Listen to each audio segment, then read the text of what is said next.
দেশে অর্থ পাচারের থেকেও বেশি ভয়াবহ হচ্ছে মেধা পাচার। আপনার দেশ থেকে যদি মেধা পাচার হয়ে যায় তাইলে বিজ্ঞানের শাখাতে আসলে আপনি যতই ফ্যাসিলিটি দেন আলটিমেটলি ভালো মানে বেনিফিট পাওয়া সম্ভব না। জোর করে তোমরা আসছো ফাইনালে, তোমাদের খেলাই বন্ধ হওয়ার কথা দুই দলেরই।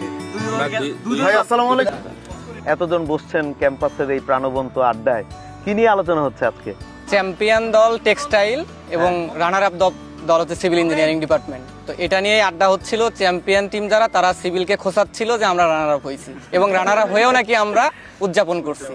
আচ্ছা, এই যে আইসিটি মন্ত্রণালয় আছে, আইসিটি অধিদপ্তর আছে, আপনাদের কি মনে হচ্ছে বিগত সময়ে যারা ছিল তারা কতটুকু কাজ করেছে, সামনে যারা আসবে তাদের কাছে আপনারা কি চাচ্ছেন এই বিজ্ঞান ও প্রযুক্তি নিয়ে, বাংলাদেশের বিজ্ঞান ও প্রযুক্তিকে এগিয়ে নেওয়ার জন্য? আমাদের মেধাবীরা দেশেই যেন পর্যাপ্ত গবেষণার সুযোগ পায়, আমরা যেন দেশেই আমাদের কাজগুলোকে, আমাদের মেধাকে ফুটিয়ে তুলে আমাদের দেশের জন্য কিছু করতে পারি। এর কথার সাথে আমি একমত পোষণ করেই বলতে চাই যে দেশে অর্থ পাচারের থেকেও বেশি ভয়াবহ হচ্ছে মেধা পাচার। আপনার দেশ থেকে যদি মেধা পাচার হয়ে যায় তাইলে বিজ্ঞানের শাখাতে আসলে আপনি যতই ফ্যাসিলিটি দেন আলটিমেটলি ভালো মানে বেনিফিট পাওয়া সম্ভব না। যাওয়ার আগে সবার কাছ থেকে একটা উত্তর শুনতে চাই, 5 বছর পর কেমন বাংলাদেশ দেখতে চান? আমি এমন একটা বাংলাদেশ দেখতে চাই যেখানে বাংলাদেশের সমস্ত জনগণের মৌলিক চাহিদা সুনিশ্চিত হবে এবং সেই সাথে সাম্যতা বজায় থাকবে।